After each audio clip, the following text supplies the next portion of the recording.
Hello and welcome, everybody. This is Three Things with JR. I'm your host, JR. And we're recording this on Father's Day 2020. Now, I dropped an episode this morning specifically about my dad. We recorded it with my sister a couple days ago. So that's the official Father's Day episode. This we just happened to be recording on Father's Day. And I'm not here by myself today. I am at the band BiG's headquarters out in Palmyra, Virginia, also known as Gary's house. And Lala's Garden. The big plug for Lala. Hey, you could sponsor the podcast. There you go. I'm looking for sponsors. It's super cheap. Really cheap. Like he pays you. Yeah. I've got 10 listeners, so that's 10 people that may never have heard of Lala's Garden until today. But it's we're here. Brought to you by Lala's Garden. We can social distance with all 10 of your people. Yeah, we're at Gary's house doing band practice today, which I think as we're three dads that play music. I'm a granddad, actually. So I'm a granddad. You're I'm a a granddad. granddad. Oh, we're all three granddads? Yeah. Hell yeah. Happy Father's Day, Grandfather's Day. Is there anything else we'd rather be doing than playing music? I think Lala's a granddad, isn't he? She? Isn't Lala a granddad? What? Are you confused? That's not out of the ordinary. She has grand dogs. Yeah, I have granddaughters. granddaughters, yes. So did we get anything cool for Father's Day? Brian? No, I didn't get anything cool this year, but I can tell you about my favorite, the best Father's Day present I ever got. Okay. First off, both my daughters are stepkids technically, but they're the only kids I've ever had, and they're absolutely wonderful. But one year, we had Father's Day, and they handed me these two presents that were suspiciously looked like CDs, which is exactly what I wanted. And when I opened them, one of them was the Eminem Show by Eminem, and the CD, and the other one was Chicken and Beer by Ludacris. And I was just like, so, because one of my favorite things was to walk around going, look out for my medallion, the diamond's so reckless, feels like a midget swinging off my necklace. And, Whoa. So I was just like, oh, these are wonderful. And the kids are like, we knew you'd love them. And my now ex-wife was like, the hell is that? So we played Eminem really loud for a while, then Ludacris, and it was just like, you just can't get, the kids got me. And how can you get a better present than that? That's pretty fantastic. Yeah, it really was. That was a long time ago, mind you. I don't have any stories about Father's Day presents like that. Gary, any Father's Day gifts that are memorable? Last year, the girls took me to Busch Gardens. That was pretty phenomenal. Nice. Because I got to experience roller coasters with both of them, and I hadn't got to do that with Isabel yet, and that was who we get to go and who got to stay behind or get in the solo cars. Ah, yeah. Yeah. So you had an odd number of people? Well, it was the Well, two if it's girls scary, and me. it's an odd number. An odd number of odd people? Come on, I mean. It was definitely odd, yes, but it was awesome. It was definitely pretty much the best Father's Day ever. Nice. Because it was they planned it and did the whole thing, and we kept it very cash neutral. So it was also not a huge expenditure on my part since I was poor as Right. at the time. So Yeah. That's good that you wouldn't have to pay for the entire excursion for your that Father's was- Day present. That's rare. not unheard of. Not unheard No, I think that's actually how most Father's Day presents happen. Yeah. Father's Day, funded by fathers. Why don't we get into three things? We got some stuff to talk about. Thing one, and Sounds like a Cat in a Hat episode. yeah, it's a Dr. Seuss thing for sure. Sneetches get Steeches. It's my favorite book. Thing one, taking a knee. Kind of has a whole new connotation right now. Yeah, that's how this whole thing started. Was we were talking about JR went on a march in Charlottesville and they took a knee for 8 minutes and 46 seconds. Yeah, I've been looking for an opportunity to join in on the protests, in a way that's meaningful and peaceful, and it worked. So I left work early a little bit on Friday, joined the public defenders sponsored Black Lives Matter protest march in Charlottesville. We marched from the Federal Building down the downtown mall, all the way up to the enslaved humans plaque that has recently been stolen and has not yet been put back in its place because it'll probably just get stolen again. But when we got to the plaque, we had about 500 people there. It was impressive. Then what I knew that we were going to do like 8 minutes and 46 seconds of silence in commemoration of George Floyd. What I didn't know was that they were going to tell us all to take a knee. So we all got, imagine 500 people in the middle of the street on their knees for 8 minutes and 46 seconds. I knew it was a long time and that it was going to feel like a long time. It's doubly worse when you actually are on your knee on asphalt. It's no good. No. And pretty powerful message because nobody moved. Everybody was 100% silent. There was nothing at all to disturb the peace of 8 minutes and 46 seconds of silence of 500 people on their knees.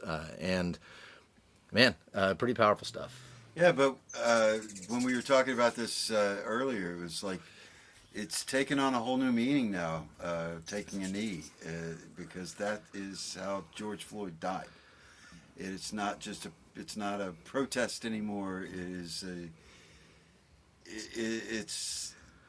kind of like the whole Colin Kaepernick protest has come full circle. Full circle, yeah. Full circle. And, taking a knee during the national anthem, as controversial as it is a peaceful protest. Yes. Right? And it was his method of protesting started off as simply sitting out the national anthem on the bench. But one of his teammates, who was a veteran, if I understand the story correctly, Marine veteran, suggested that instead of sitting on the bench, which could be seen as disrespectful, take a knee. Right. Which was way more respectful. Yeah, 100%. And he wanted to be peaceful and respectful, and it was never about the flag. It was always about peacefully protesting police violence, police brutality, specifically against minorities and blacks.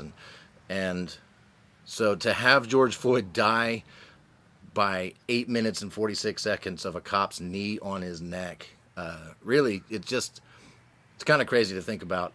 Also, how did the cop do that? How did he stay on his knee for that long, voluntarily? Right. Yeah, it's just the adrenaline and everything just took over, I'm sure. But it's just the symbolism from it is striking and shocking, and you don't even want to think about it. You know, one of the things that I found most interesting about that particular case was when they showed some of the pictures and videos from the other side of the street. Not only was I think his name is Chauvin, if I remember right. Yeah. He's the one you see on the video that's kneeling on Floyd's neck, basically. But he had two other officers kneeling on his body so that he could not move. You have that much. That's 180 pounds per officer, 200 pounds per officer. They weren't small guys. No. That's 600 pounds holding you down so that you cannot move, and that's why the other two were also charged. Right. That's, and... Well, the part that goes to the systemic label is he was their training officer. That's right, yeah. He was in charge of them. I mean, you're a trainer. Yeah. JR is a trainer. I'm a trainer now. I train folks. They listen and do what you do and what you tell them. You are highly influential. Yes. Especially when you're training adults who want to learn. Yes. Right? It's not like being a trainer or a teacher in school where kids don't even want to be there. When you are training adults who look up to you and respect you and your experience and actually want to learn what you have to teach them, and then for him to teach them that, it's heartbreaking. Yes. I've in my job I've dealt with police officers for 43 years now. I'm old. And both my dad and brother were officers, and most everybody I've talked to said that when they saw the video, they're like, "What the hell's he doing?" This is not something that is considered standard operating procedure. No, it's already established that this is not this is against the rules. This is not how you police. And the gentleman was handcuffed. So he's not really going to go too far. I don't know if you've ever seen somebody try to run, or if you've ever tried to run away in handcuffs. You can get probably about 50 yards before you start losing balance because your hands are behind your back. So, you know, the threat, I just have a real hard time with that. And we've seen more and more of that. I really don't have a problem with folks getting out in the street and protesting. And I've covered one of the first one we had in Charlottesville. We had probably 1,000 people marching downtown. That was, I think, May 30th. Very peaceful, not happy. They were, you know, and you know, I don't blame them. And it all boils down to something I learned 30 years ago, which is, you know, being white has never gotten in my way of getting a job or pay or getting a place to live or buying a car.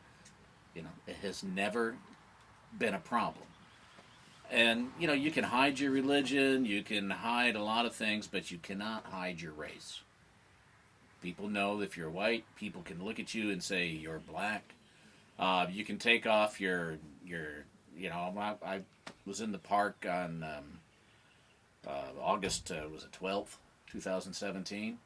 And one of the gentlemen from the, and I use that term kind of loosely, to be honest, from the park was in his white polo shirt and his khaki pants, and he was running away from some folks, and he took off his shirt, you know, because that way he could change who he was. He didn't, you know, okay, I'm no longer a Nazi.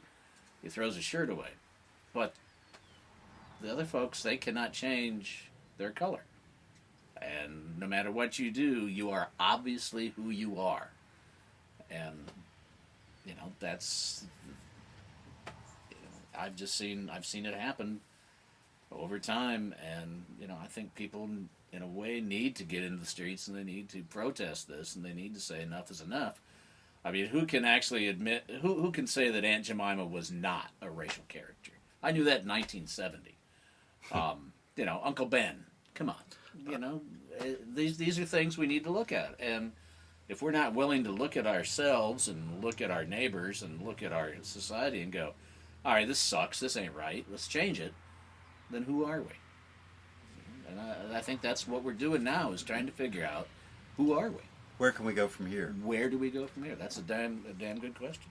I think we're going somewhere, and I think it's probably a good direction, and you don't get anywhere in this country without some sort of civil unrest. The labor movement, The revolution. The revolution. You know, our country was founded on rebellion, and this is what we're seeing. We're seeing rebellion. There was a bunch of signs at the march. Of course, a lot of Black Lives Matter, no justice, no peace, a bunch of stuff.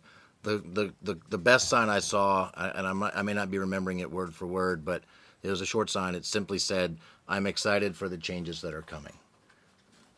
And I thought that was the coolest sign, because it shows that this is not just about we're angry, but there's a point, there's an end game here. We're headed somewhere. Change is happening, and it's happening now, and things will be better as a result of all this. We hope. Well, that's the plan. Yeah. Well, you know, I mean, things have gotten better incrementally. The boomers, we were the ones who did the first civil rights movement. You know, well, not the first, but the big ones in the '60s. That was the older boomers, and you know, and now you see the millennials out there, and some of us boomers are joining them, and I think that. And the Zoomers are there too. The Zoomers are out there, and I think we're seeing people say, you know, okay, we didn't get as far as we thought we did. We need to make this change. And we definitely didn't. And you know, I mean, we're a bunch of white guys, so you know, to be honest, we don't see it. And the first time I really saw it, of an extremely good friend of mine, and she was my boss at the time. We were talking, and she said, you know, you don't see it because you're white. And this was back in 1994. And I said, I don't know what you're talking about. And this is when the mall was actually, people used to go to shopping malls, okay? Mm-hmm. They used to hang out. They'd go get an Orange Julius, you know. I love the Orange Julius. Hang out, you know, and I mean, it was a place to go. So she said, well, come on down to the mall. We went down to the mall, and there was this leather shop there. And I had just gotten off my Harley, and I was covered in oil because I am not a mechanic. And I Also, was, you were riding a Harley. yeah, I was riding a Harley, and I had changed oil, which is like, the Exxon Valdez all over again. So I was covered and freaking. I mean, I looked like I wouldn't have trusted. You look him. worse than normal. Worse than normal. I even had hair, but it was covered in 10W30. Actually, that's not true. It was 20W50 because I had a Sportster. But so we walked into then it was Sea Dream Leather, which I think is gone. And Andrea was, she was dressed for work. She was in a dress. Absolutely beautiful woman. We walk into Sea Dream Leather, and I look literally like I just slid off my Harley in an oil bath. We walk in there, and the clerks follow her around the whole time. They are like they're not even social distancing. They're 3 feet from her. I'm stuffing stuff in my pocket, clearly I'm trying to get them to pay attention to me, but they won't. They're paying attention to her the whole time. And that was the first time I really saw what people were talking about. And it's real. There is an issue out there, and we need to address it. And now is the time. My biggest concern is that somehow we will let this chance go by. That's what we can't do. And, Yeah, we need to keep talking about this. And if we're not talking about it, who will? Right. And it's just change has got to come. I asked, what was Bob that? Dylan? No, it was that other guy. Don't know much about history. Sam Cooke. Sam Cooke, yeah. The change is going to come, and let's hope. Right on. So we typically do a drum solo, but since we're here doing band practice, I'm going to record some songs, and we'll throw some little bits of our songs. Bits and pieces. Yeah. Maybe there'll be a drum solo. Maybe it'll be Gary. I don't know. We'll go a bass solo. Everybody will start talking. Everybody talks in a bass solo.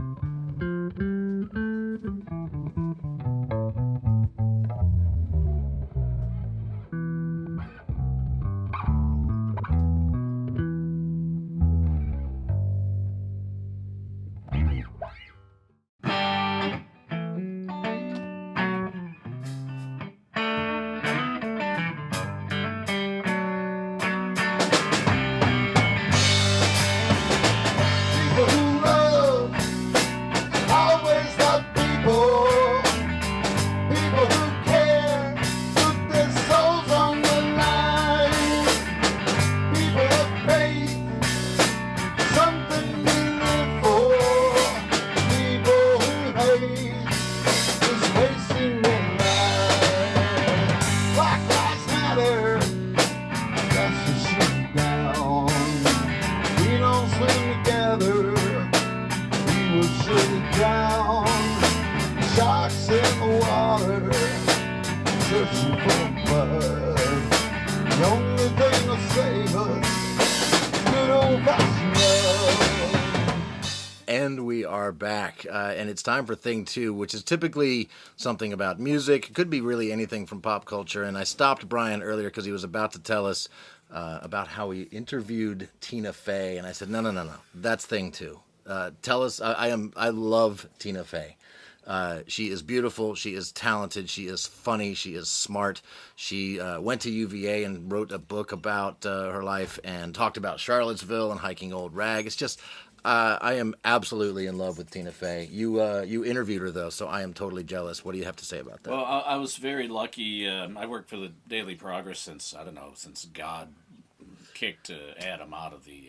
And I think Eve was framed, by the way. But anyway, they started out with the presidents, UVA presidents. They decided to have a speaker come once a year. So they'd have this big speaker come and talk to UVA people. And Tina Fey was the first one. And so I was lucky enough. Somehow I got the draw. You'd think they would have known better, but they didn't. And so everybody in the newsroom was excited that I was going to get to talk to Tina Fey. And the phone rang, and it was Tina Fey, and I picked it up, and she said, "Hi, this is Tina Fey. I'm calling for Brian McKenzie for this interview." And I went, "Well, you've got him."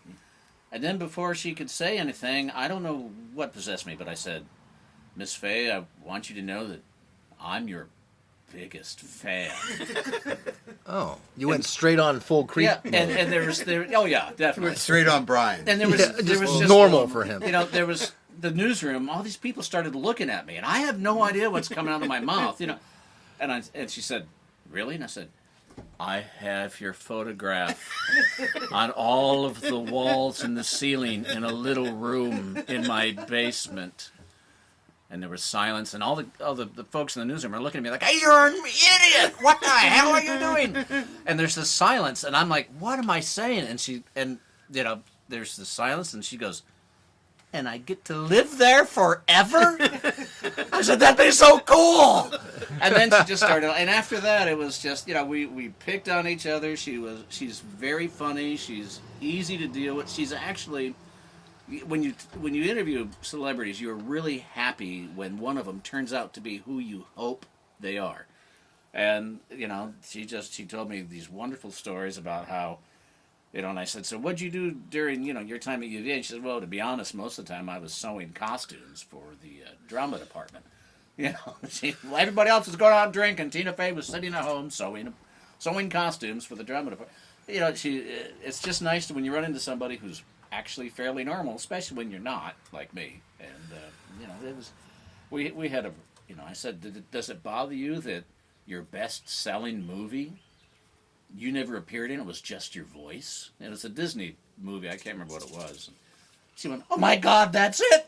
I have no reason to live! And it was, we just had a really good time. And it's one of those fun things to sit back and go, I'm an idiot, but she dealt with it, And by the way, Tina, if you're listening, if you're one of JR's 10 or 11 people, that offer for coffee at Shenandoah Joe's still stands.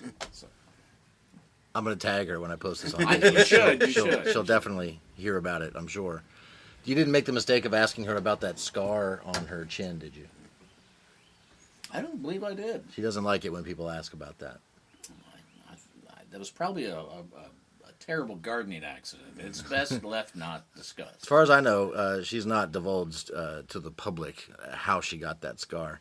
She prefers not to talk about it. Well, I don't. So really good job not asking about it, because that would have really been full to be honest, I never really noticed she had a scar on her Yeah. chin. So Well, you weren't in the same room. So. And I'm not talking about that scar on the inside of my thigh either. So. And moving on. Moving on. Moving on. It's amazing how that happens. It happens a lot to Brian. Yes, it does. I think it's time for thing three. Both my ex-wives said, I'm moving on. Thing number 3, if you've ever seen the band BiG, there is That's not. all 10 of JR's people Yeah. have seen the band BiG. You know that there's not a lot of hair involved. No. Not much.